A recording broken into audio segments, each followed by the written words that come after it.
Hey everybody, it is time for Max 8 tutorial number 41. This is 3D Fun Part 1. Except that actually we built a video player which were, what was that, tutorials 35, 36, 37. So that was really part 1, 2, and 3. And then once we had the video player, then we had a 3D thing that we were feeding that into. And that was tutorials 38, 39, 40. So that would have really been 4, 5, and 6. And that would make this part 7. And as I state here, that would be true, but like any good software, we have attention deficit disorder, so we just start over at part 1 whenever we feel like it. So, here we are, and this is our video player. There it is, it's on. We have some presets, I think only 2 of them. And one's basketball. Hey, how come you're not playing, Mr. Basketball? It doesn't seem to have loaded the presets. There they go. I just hit it again. Sometimes they don't load. They load too fast, faster than the movie. So that's number 1. There's number 2. Running backwards for a little tiny piece there. And then, hey, let's make a whole new preset for our new day. Let's get dishes up here and put in some loops, make it palindrome, see if it works. It's always nice when things are working. That looks good. Since it's palindroming, it doesn't really matter whether it's going forward or backward. I like it, so let's hit the Shift key and save that for number 3. There we go. And then we can hit number 3. And there it is. Running. Great. Okay. So we have our video players running. As mentioned before, that was 35, 36, 37 tutorials. And then we got a jit.world running as well. Mine has to be off screen because it's a floating screen. There it is. Hello, Bart. You're back. And here it is running. It's not seeing anything because we were outputting this video as a texture named chicken because we were watching a chicken movie before. No other reason. And then we were sending that down to our GL mesh here. We had previously been sending it to grid shape, and I'm going to get myself out of some trouble here so that we don't punch the textures into grid shape because we don't want them in grid shape anymore. I'm going to unlock my patcher here and actually clean up a little bit. We're not going to use the light boxes anymore, so let's just get rid of this stuff. So I'm getting rid of these 3 things that say texture. I'm getting rid of the light box. I'm getting rid of all these atrues, though I do tend to have to make them all the time. That's okay. What's the difference where you copy them from, right? I'm going to delete all those. It's not going to make any difference at all. Got these running here. I've got my X fader. Everything good. Anyway, so here's Bart. Why isn't Bart doing anything? Well, so glad you asked. jit.world Bart is now running. I'm going to lock my patcher and back Bart up a little bit position-wise so we can look at him. And you might remember that we also have it on auto handle so we can move it around. Then down here at jit.gl mesh, Bart, we can have any texture here we want, so we can go get texture chicken. Hey, texture chicken, where are you? Texture chili? No. Come on, texture chicken. Oh, I'm sorry, look, no there's no shape being sent down there, so nothing happening yet. Let's turn the matrix output on for the grid shape. There we go.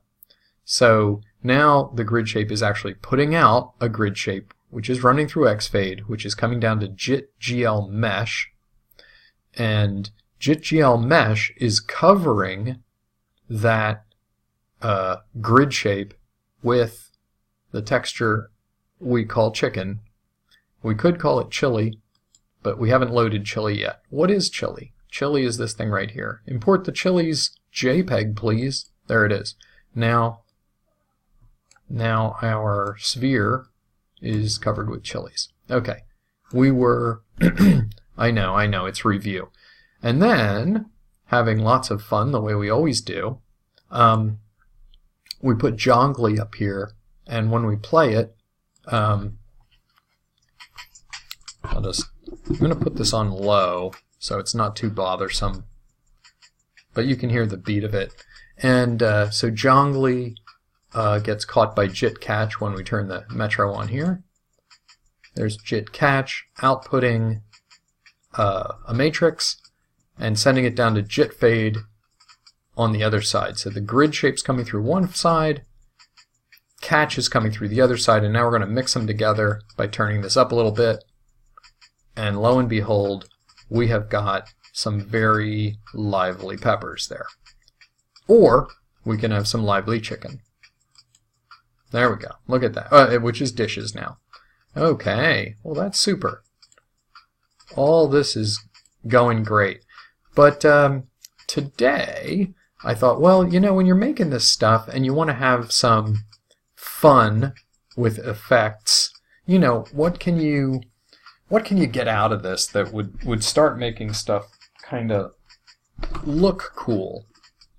And one of the ones that's really the easiest to deal with here is the erase color of jit.world. So let's get a truey up here.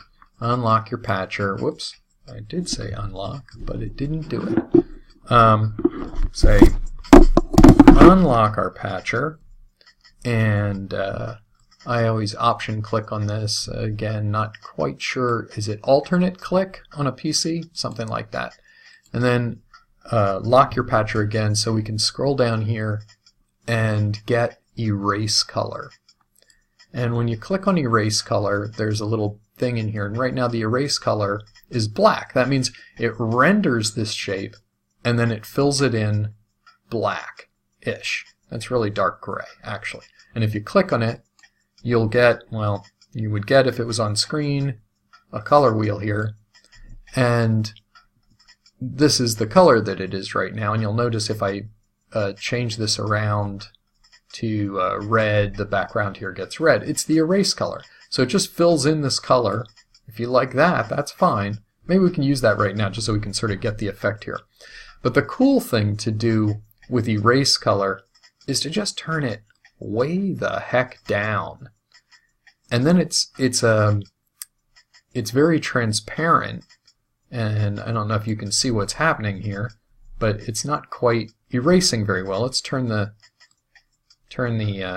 effect up a little bit here so it bounces out a little bit. So now we've got our bouncing ball really bouncing a little bit more, and we only have 6% opacity. We'll even turn it down a little more to 3. So it leaves sort of a trail behind it, which you know, that's sort of fun, you know, and you can change your erase color to whatever you want, and it'll slowly, because it's very transparent now, every time it renders it only applies that color one time. So we can do a number of things with that, but then the other is, when it's this transparent, is that if you move things, and let's move our shape around here a little bit, in and out, right? Oh, look at that. Boom. Right? Is that, it just feels so so fantastic. So, you know, we can just implement something that does that, you know, for fun. So let's see, how could we just do that very quickly? We could unlock our patcher, put a new object in there called cycle tilde, and we'll give it a starting argument of just 1.0. So what does cycle do? It goes from +1 to -1 once a second if we tell it to do that, but we'll put a float over this so that it does it at the speed we tell it. And then we'll put the other kind of number tilde. So go get a number with a tilde on it and drag it down there. And now we can send this out here. And you can see, I hope, that this is running from -1 to +1 once every second. And we can, of course, slow that down by sending it a number. So now it's at 0.33. So once, wait a second, what does that mean? Is it doing it once every third of a second? Yes, once every third. We'll even slow it down more than that. There, once every 0.25, it should be doing this once every 4 seconds. And I think it's doing it. -2, +2, -2. Yeah, I think so. So 2 seconds positive, 2 seconds negative.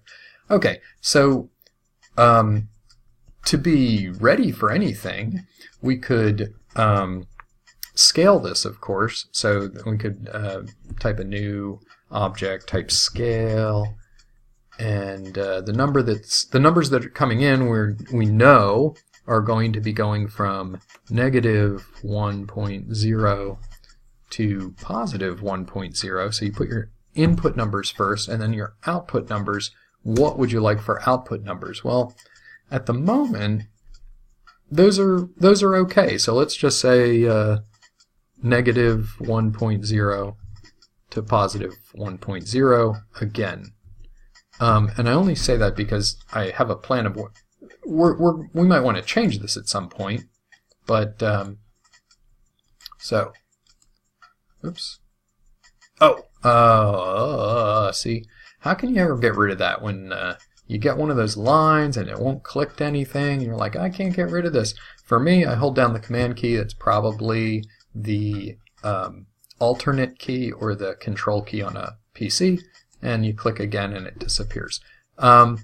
With the number tilde box, this is signal coming out, and then this is the signal value as a number. So we actually want the signal value. So let's get the signal value out of there and run that right over here, and run this up to, what were we going to do? Oh, yes, position. So we're going to run this, we can't run it right into position. Oh, see, I got to hit that thingamajig again. Darn it, get rid of that. To run that into position, what can we do? We can put a pack object over it. Because we need 3 numbers, not 2. So let's put a pack object over it, and pack 0 point space 0 point space 0 point space, and we're going to run that into, let's make some room here, into position. Okay, and then we run this from the scale in the rightmost inlet here. Oh yeah, oh yeah, check it out, people. It is fantastic. So that's of course one thing we could do with it, and since that works so well, we can ignore the scale on that, and I've just figured out how to do 2 things at the same time, so that's fine. It's still doing the same thing, but now we could use this scale for something else, and what I have in my mind is the X fade. So the X fade's the thing that's going to go from the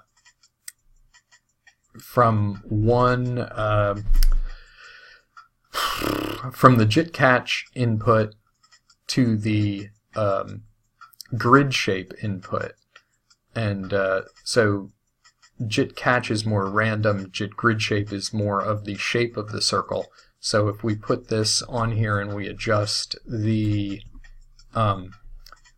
high or low value. The X-fade can't go past 0, so for the output on this, we're going to want to change it to 0.0. 0 point is fine. To 1 is as far as it can go. I'm not sure if we want to go all the way to 1, but sure, why not? Let's try it. So now we can hook this up to the X-fade, and whoa! Check it out. There it goes. Now, what could be more fun than that? So with the very slow erase color going there, can we even go less with our opacity there? 2. So it's very jittery and all over the place. Now I'm not sure why it's not rolling this way, but I'm sure we could find out. Or we could hook this one to one of our other, one of the other inputs on pack and see what happens. Oh yeah, there we go. Now we're all over the place. I like it.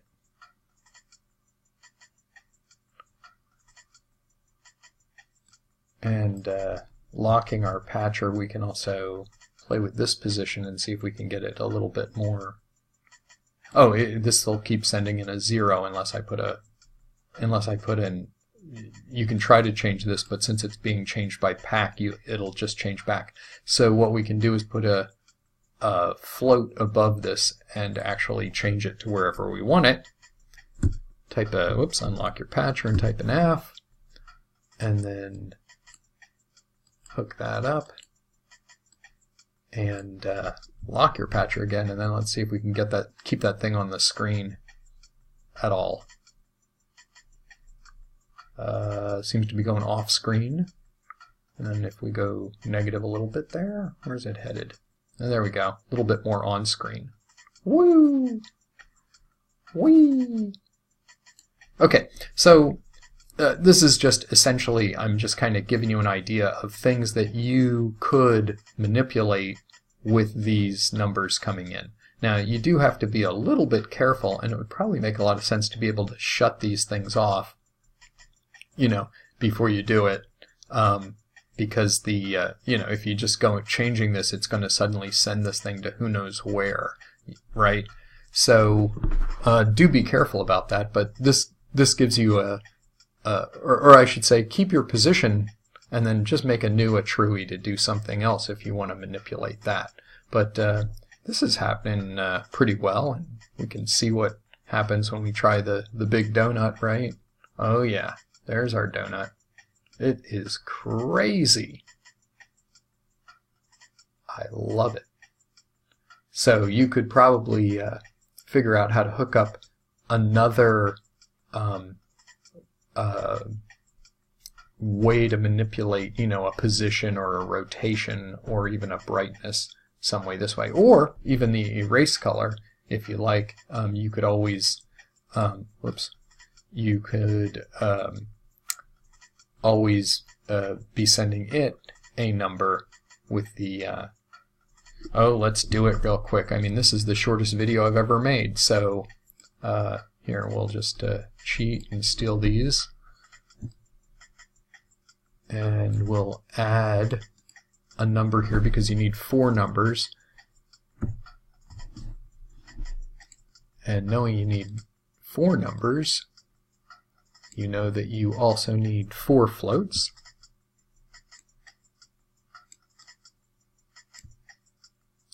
So let's hook them up. And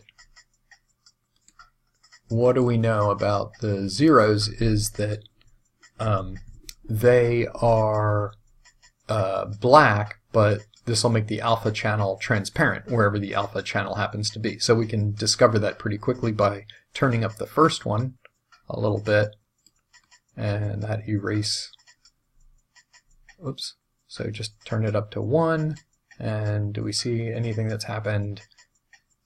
No. So maybe the alpha channel is the last one here. Whoops, nope. Obviously it is red. And this one is... Oh, I'm sorry. No. This is the alpha channel, and I had turned this up. This is full red. RGB alpha. Sorry. I was just trying to work it out. So what we really want to do is turn this one down, as we had it before, to a very small number.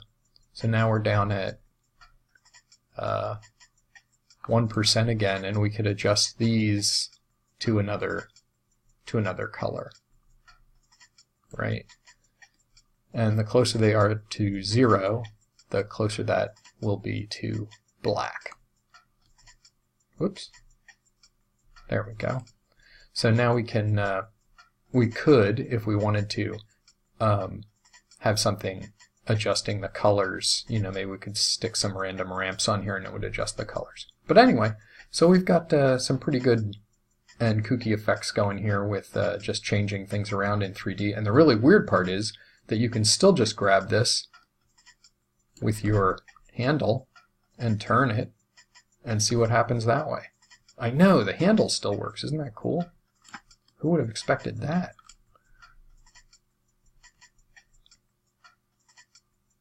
Alright, that's all I've got for this video. So I'm going to let you consider your options here for